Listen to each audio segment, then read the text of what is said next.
The scene shifts from the cold British suburbs to the dense, humid palm groves of Kerala, India. It's the early 2000s. Here, traditional respect, deep religious devotion, and tight-knit family structures create the perfect, impenetrable veneer for a predator. For 14 years, this highly respected home harbored a black book of its own. It wasn't hidden in a dusty drawer or a locked safe. It was concealed entirely behind the warm, practiced smile of a 35-year-old woman named Jolly Joseph. To her community, she was a devout church member and a pillar of stability. But beneath that flawless public identity lay a master manipulator with a terrifying absence of empathy. Her methodology required ultimate trust, and she possessed it. The teacup murderer used tea as a delivery system. For the Cyanide Widow, the protocol was far more intimate. A bowl of traditional mutton soup, a meal prepared specifically for the sick. A domestic ritual weaponized with clinical precision. The first target was chosen out of strategic necessity. Annama, her mother-in-law, was the powerful matriarch who controlled the family's finances. Her influence had to be surgically removed. In the kitchen, Jolly introduced her primary instrument, potassium cyanide. Cyanide is not a slow poison. Within moments of ingestion, it aggressively binds to the mitochondria, completely halting cellular respiration. The victim's cells literally suffocate from the inside out, silently screaming for oxygen while the lungs continue to pump. Yet the outward physical symptoms appeared tragically ordinary. Annama became pale, rigid, and her breathing slowed to a stop. A local doctor, looking at the patient's age and medical history, made a fatal error. He diagnosed a routine cardiac arrest. This classic misdiagnosis became the ultimate cover. It established a natural cause for death in the Joseph family, a pathological pattern Jolly would exploit 5 more times. The surgeon's table was wiped clean of any forensic scrutiny. The anatomy of murder was perfected. With Annama gone, the power dynamic of the Joseph household shifted entirely to Jolly. The first murder wasn't just an elimination, it was a successful clinical trial. She now knew the exact dosage required, the reaction time, and most importantly, the blind spots of the local medical establishment. Cyanide is notoriously difficult to administer covertly. It has a bitter, burning taste and a distinct chemical odor. Jolly's genius and her ultimate cruelty lay in weaponizing the intensely flavorful, heavily spiced traditional Kerala cuisine to completely mask the lethal chemical signature. 6 years later, the protocol was activated again. The target was Tom Thomas, her father-in-law.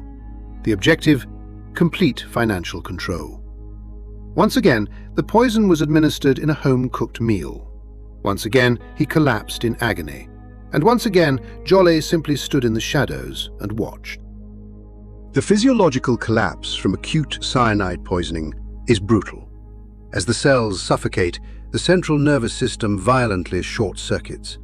This leads to massive seizures, cardiac arrhythmias, and the classic pulmonary edema, a rapid buildup of fluid in the lungs, forcing thick white foam from the victim's mouth. By 2011, the surgical strikes hit her own bedroom. Her husband, Roy Thomas, was found dead on the bathroom floor, frothing at the mouth. The man who shared her bed for 14 years had just consumed cyanide-laced rice and chickpea curry prepared by his loving wife. With the patriarchs dead, the financial dissection began. Jolly didn't just forge a new life, she forged the legal documents to fund it. She meticulously fabricated her father-in-law's will, transferring the sprawling family estate and all its assets directly into her own cold hands. Roy's uncle demanded an autopsy, noticing the unnatural foam. But Jolly, utilizing her flawless reputation, manipulated the family and local officials. She weaponized their grief and their fear of social stigma, convincing them that an invasive autopsy would only bring unnecessary shame to the family. 3 bodies buried. 3 perfect murders disguised as tragic medical anomalies. The cyanide protocol was now fully operational, tested and proven. The widow stood at the edge of the grave, not mourning a husband, but calculating the variables for her next 3 victims. Roy's uncle, Matthew, refused to accept the cardiac arrest theory. He publicly demanded a police investigation and a clinical post-mortem. By questioning this medical anomaly, he unwittingly wrote his exact name into the Black Book. Matthew's autopsy never happened. Before he could contact authorities, Jolly offered him a traditional cup of coffee. The cyanide protocol was executed flawlessly. He collapsed instantly. Another tragic heart attack added to the history. With primary threats neutralized, Jolly targeted her late husband's cousin, Shaju, for his social status. But Shaju was already married to Silly, and they had a 2-year-old daughter. To Jolly, they were simply biological obstacles. During a family communion, Jolly approached the 2-year-old toddler, Alphine. Under the guise of a loving aunt, she fed the child poisoned bread. The clinical detachment required for this act defies human psychology. In pediatric physiology, cyanide toxicity is devastatingly rapid. A toddler's low body mass means the mitochondria are paralyzed in seconds. The child's central nervous system simply cannot survive the catastrophic chemical asphyxiation. Jolly waited 2 long years before removing the final obstacle.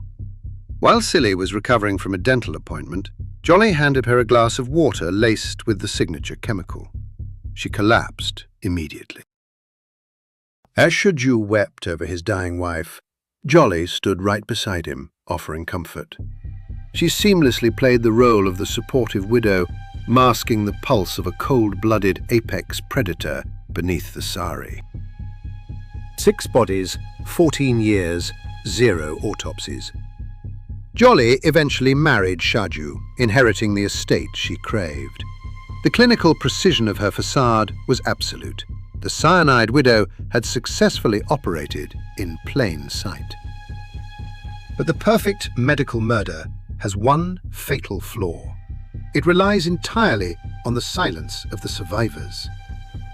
Roy's younger brother, Rojo, living in America, began to analyze the family's mortality rate.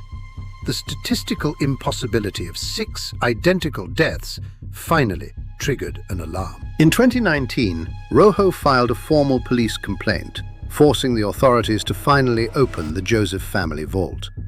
The local police, who had previously ignored the anomalies, were now looking at a 14-year-old cold case built entirely on medical negligence and forged documents.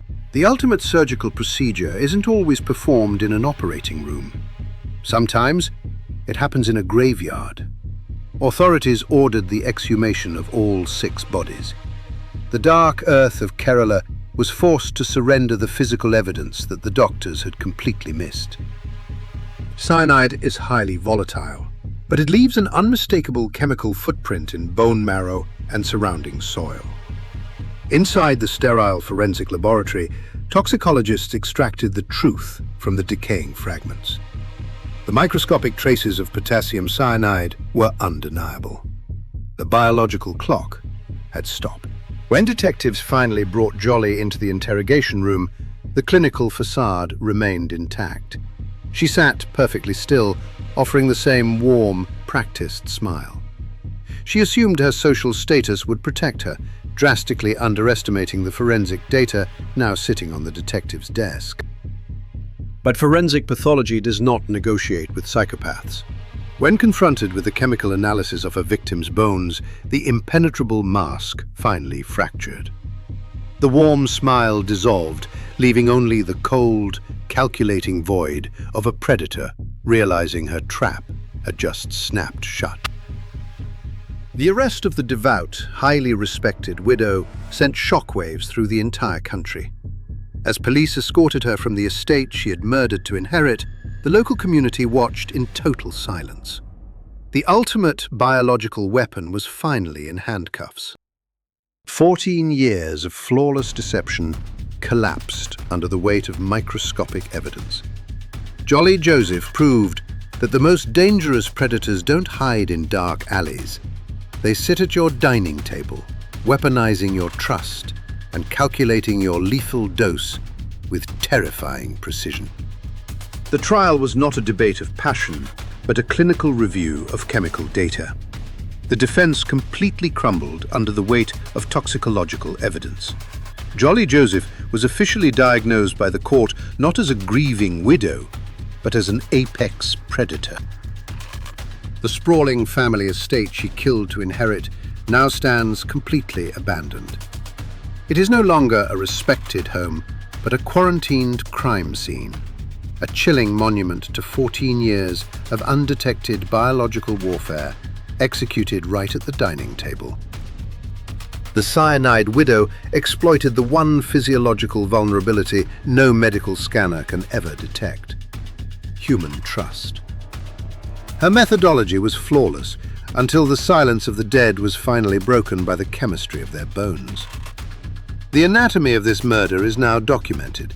There are still countless clinical anomalies waiting in the dark to be placed on the autopsy table. What happens when the person holding the cure is actually holding the poison?